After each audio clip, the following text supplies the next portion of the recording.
Friends, good morning. मैं Chandan Kumar prepare classes के online session में आप समस्त छात्र छात्राओं का फिर से एक बार स्वागत करता हूं। दोस्तों, आज तारीख 2 जून 2020 है।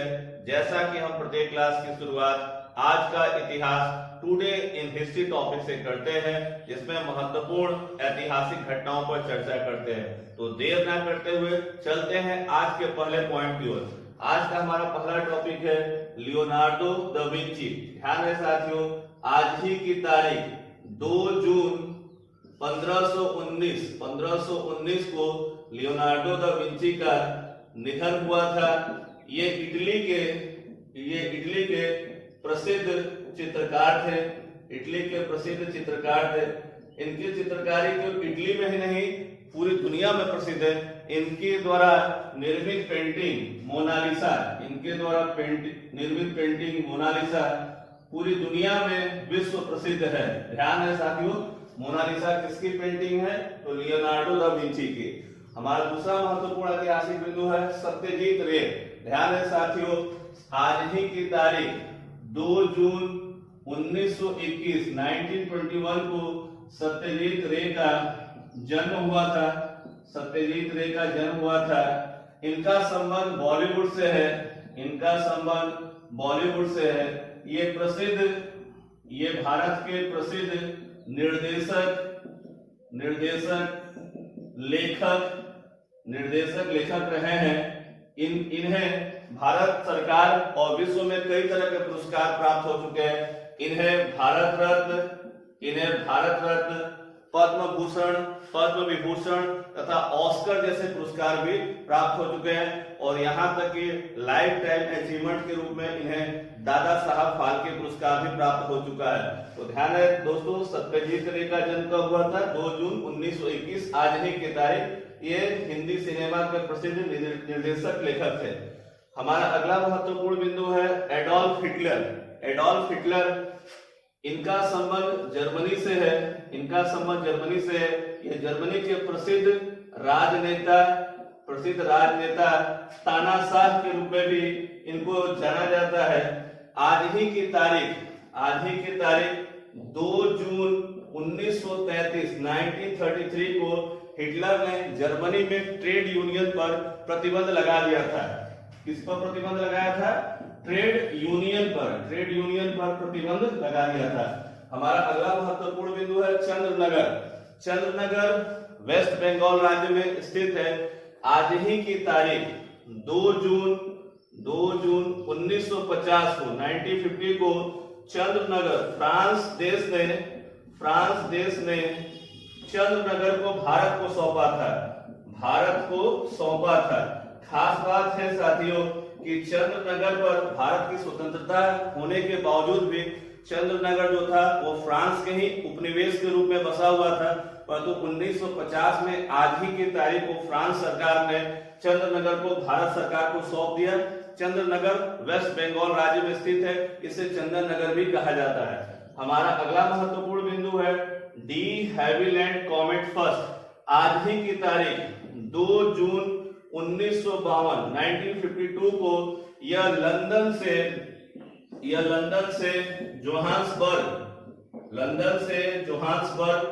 जोहान्सबर्ग दोस्तों साउथ अफ्रीका में है और लंदन ब्रिटेन में है। आज ही की तारीख 2 जून 1952 को दुनिया का पहला जेट विमान, ये डी हैविलैंड कॉमेट फर्स्ट क्या है? ये दुनिया का पहला जेट विमान है जो लंदन से जोहान्सबर्ग के लिए उड़ान भरा। हमारा अगला महत्वपूर्ण बिंदु है इटली यूरोप का एक प्रसिद्ध देश है। आज ही की तारीख 2 जून 1945 को इटली में जर्मनी की सेना ने आत्मसमर्पण किया था। जर्मनी की सेना ने क्या किया था? आत्मसमर्पण किया था। 1945 में सेकेंड वर्ल्ड वॉर समाप्त हो गया था और जर्मनी बुरी तरह से पराजित हुआ था। हमारा अगला महत्वपूर्ण बिंदु है एन बैनक्रॉफ्ट। ध्यान दें साथियों, आज ही की तारीख 2 जून 1986 को यूएसए की महिला ने उत्तरी उत्तरी ध्रुव पर जाने का रिकॉर्ड बनाया। उत्तरी ध्रुव पर जाने वाली विश्व की पहली महिला एन बैनक्रॉफ्ट है, जिनका संबंध यूएसए से है। हमारा अगला महत्वपूर्ण बिंदु है यूरोपियन सेंट्रल बैंक। ध्यान है साथियों, आज ही की तारीख 2 जून 1998 को बेल्जियम की राजधानी ब्रसेल्स में यूरोपियन सेंट्रल बैंक की स्थापना की गई। इस बैंक की स्थापना के पीछे मुख्य उद्देश्य था कि यूरोपियन यूनियन के जो सदस्य राष्ट्र है उनकी मौद्रिक नीति जो है वो एक संगठित रूप से एक बैंक करे। उसी बैंक की स्थापना हुई थी 2 जून 1998 को ब्रसेल्स में, इसका हेडक्वार्टर है। दोस्तों अब हम लोग चलते हैं अपने करंट अफेयर्स की ओर। पहला करंट अफेयर्स है साथियों जॉर्ज फ्लॉयड यह वह व्यक्ति है जिनकी हाल ही में यूएसए की पुलिस द्वारा निर्मम हत्या कर दी गई है। इस हत्या के बाद पूरे अमेरिका में रोष की स्थिति है और जो अश्वेत लोग हैं वो सड़कों पर सरकार के खिलाफ, पुलिस के खिलाफ लगातार प्रदर्शन कर रहे हैं। प्रदर्शन के कारण स्थिति यह हो गई है कि अमेरिका के 40 शहरों में कर्फ्यू लगा दी गई। ध्यान रहे साथियों, अमेरिका में नस्लवाद की घटनाएं यह आम बात है, ये प्राचीन समय से चला आ रहा है, परंतु वर्तमान में स्थिति विस्फोटक हो गई है इस घटना के बाद। इनका नाम जो याद रखेंगे, जॉर्ज फ्लॉयड की मृत्यु के बाद अमेरिका में नस्लवाद को लेकर के लोग सड़कों पर उतर आए हैं। सरकार के खिलाफ, पुलिस के खिलाफ जम करके प्रदर्शन हो रहे हैं और अमेरिका में 40 शहरों में कर्फ्यू लगा दी गई है। वर्तमान में अमेरिका को दो मोर्चों पर लड़ना पड़ा। एक ओर जहां कोविड-19 के कारण पूरी दुनिया में सर्वाधिक मौतें अमेरिका में है, तो वही नस्लवाद की घटना से अमेरिका की स्थिति पूरी तरह से हिल गई है। हमारा दूसरा महत्वपूर्ण टॉपिक है खेलो इंडिया ई पाठशाला। ध्यान है साथियों, अपने देश के भारत के केंद्रीय खेल मंत्री किरण रिजिजू है। इन्होंने जो दूर दराज से आने वाले खिलाड़ी हैं, वर्तमान में कोविड-19 के कारण सभी तरह के प्रैक्टिसेस बंद हो चुके हैं, इसलिए उनको प्रैक्टिस करने में सुविधा हो, इसके लिए खेलो इंडिया ई पाठशाला ऑनलाइन मंच मुहैया किया है ताकि खिलाड़ी कहीं भी रह सके परंतु वो अपने खेल को, अपने प्रैक्टिस को जारी रखे, क्योंकि आने वाले समय में जब स्थितियां सुधरेंगी तो खेल पुनः शुरू हो जाएंगे। तो याद रखिए केंद्रीय खेल मंत्री कौन है, किरण रिजिजू है और किरण रिजिजू के द्वारा खेलो इंडिया ई पाठशाला की शुरुआत की गई। हमारा अगला महत्वपूर्ण बिंदु है रोहित शर्मा को आप लोग जानते होंगे, ये भारत के ही नहीं विश्व के प्रसिद्ध क्रिकेटरों में इनका नाम गिना जाता है। बीसीसीआई के द्वारा इनका नाम राजीव गांधी खेल रत्न पुरस्कार के लिए नामित किया गया है। खास बात है कि रोहित शर्मा एक ऐसे खिलाड़ी है जो क्रिकेट के लगभग सभी फॉर्मेट में बेहतर खेलते हैं और पिछले 5-6 वर्षों से लगातार उनका प्रदर्शन बेहतर होते चला जा रहा है। हमारा अगला महत्वपूर्ण टॉपिक है बॉबी जो मोरो। ध्यान है साथियों, बॉबी जो मोरो का हाल ही में निधन हो गया है। ये खिलाड़ी जो है फराटा दौड़ से संबंधित है और इनका संबंध यूएसए से है। ये दुनिया के ऐसे एथलीट है जिन्होंने एक ही ओलंपिक में 3 गोल्ड मेडल प्राप्त किया था। ध्यान है साथियों, 1956 के सिडनी ओलंपिक में इन्होंने एक ही ओलंपिक में 3 गोल्ड मेडल प्राप्त किया था।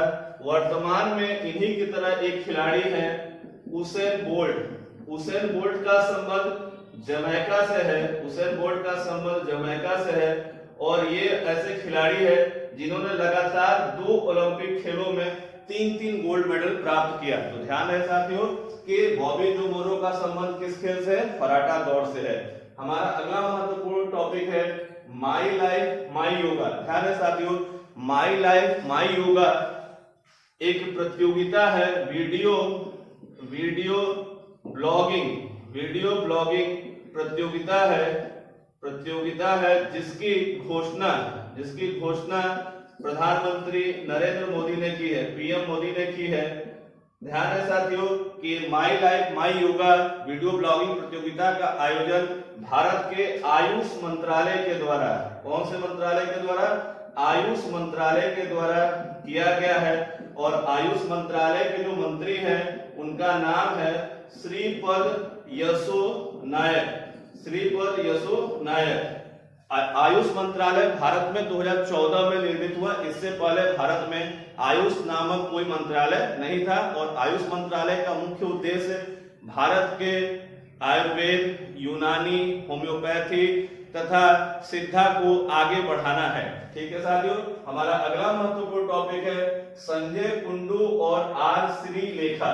संजय कुंडू और आर श्रीलेखा दोनों ही अलग अलग राज्यों में डीजीपी बने हैं। क्या बने हैं? डीजीपी। डीजीपी का फुल फॉर्म होता है डायरेक्टर जनरल ऑफ पुलिस। जो किसी भी राज्य में सबसे बड़ा जो सर्वोच्च पुलिस अधिकारी होता है उसी को हम लोग कहते हैं पुलिस महानिदेशक, उसी को कहा जाता है डीजीपी। तो संजय कुंडू हाल ही में हिमाचल प्रदेश के डीजीपी बने हैं, जबकि आर श्रीलेखा जो है वो केरल राज्य की, किस राज्य की? केरल राज्य की डीजीपी बनी है। खास बात है कि केरल राज्य की पहली डीजीपी आर श्रीलेखा बनी है। हमारा अगला महत्वपूर्ण बिंदु आरबीआई से है। ध्यान है साथियों, आरबीआई ने अपने देश के सिटी बैंक, किस बैंक? सिटी बैंक पर 4 करोड़ का जुर्माना किया है। 4 करोड़ का जुर्माना किया है। और जुर्माने का कारण क्या है?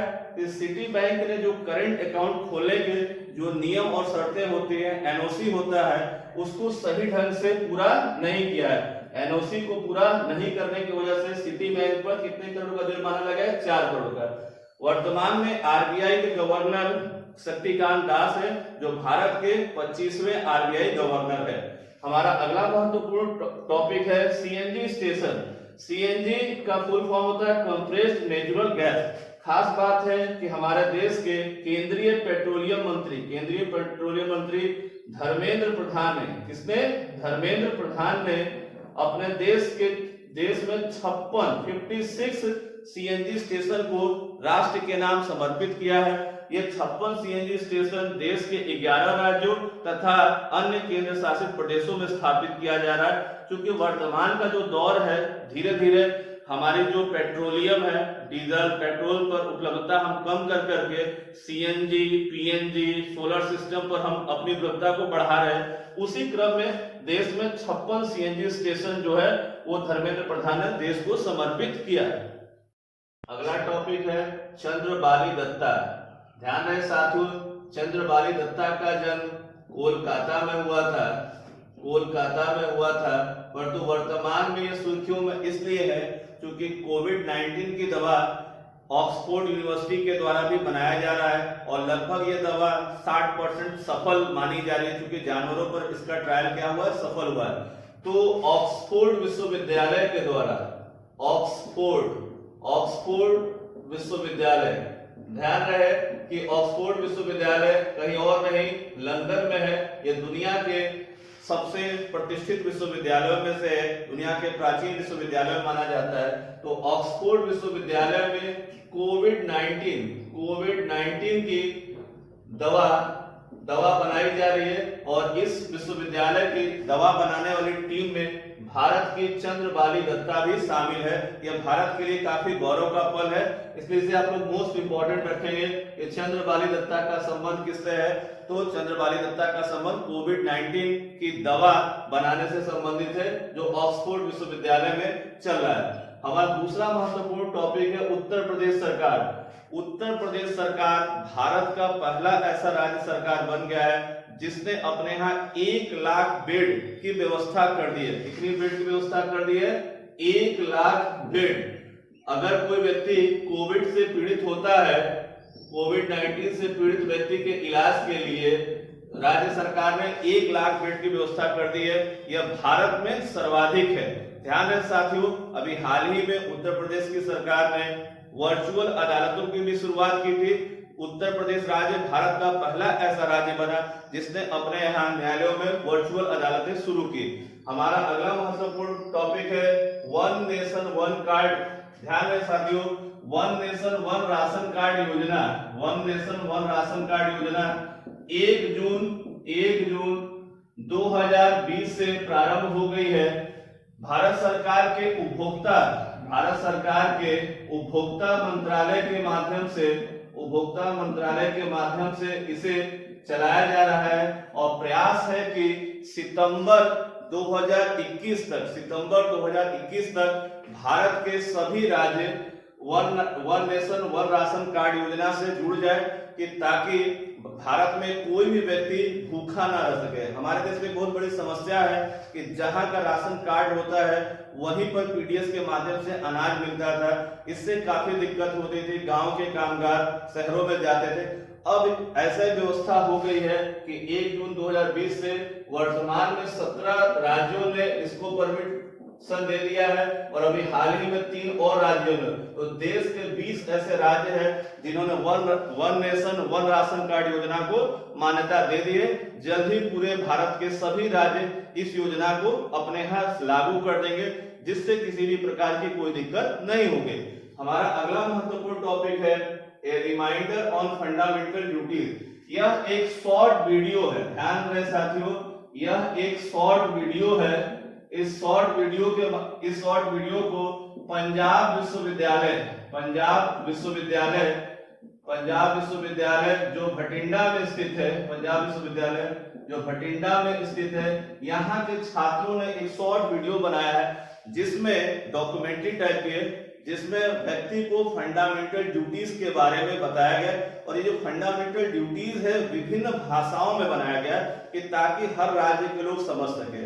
अब आते हैं हम लोग थोड़ी चर्चा करते हैं फंडामेंटल ड्यूटीज की, ठीक है। फंडामेंटल ड्यूटीज या इसी को हम लोग हिंदी में कहते हैं मौलिक कर्तव्य।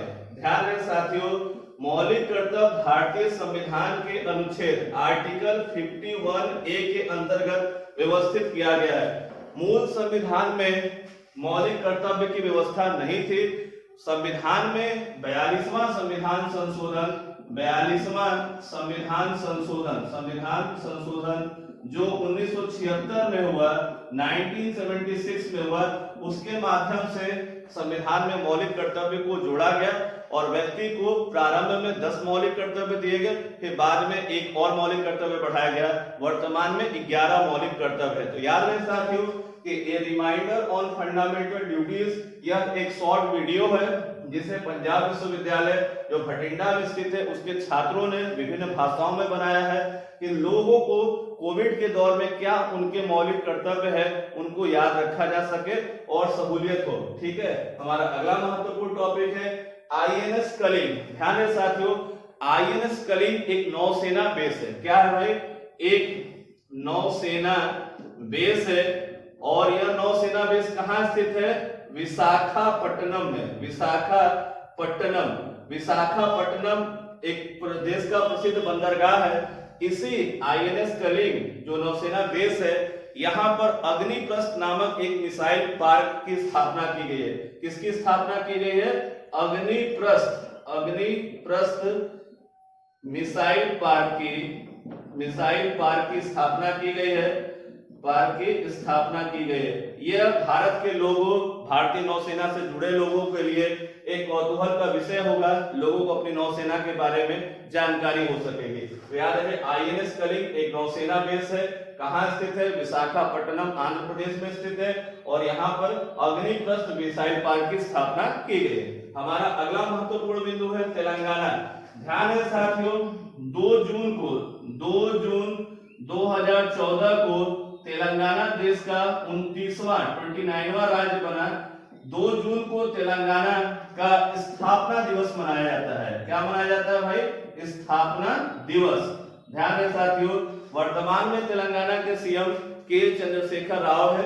जब पहले चुनाव हुआ तो भी जीते, लगातार दूसरी बार चंद्रशेखर राव तेलंगाना के सीएम है। हमारा अगला महत्वपूर्ण टॉपिक है डॉल्फिन वेधशाला। भारत की पहली डॉल्फिन वेधशाला बिहार के भागलपुर में स्थापित की जा रही है। तो ध्यान रहे साथियों, भारत की पहली डॉल्फिन वेधशाला कहां स्थापित की जा रही है? बिहार के भागलपुर में। दोस्तों, आपको अगर हमारा यह वीडियो अच्छा लगे तो इसे शेयर करें, सब्सक्राइब करें, लाइक करें और बेल आइकन का बटन दबाना ना भूलें। नमस्कार दोस्तों, धन्यवाद।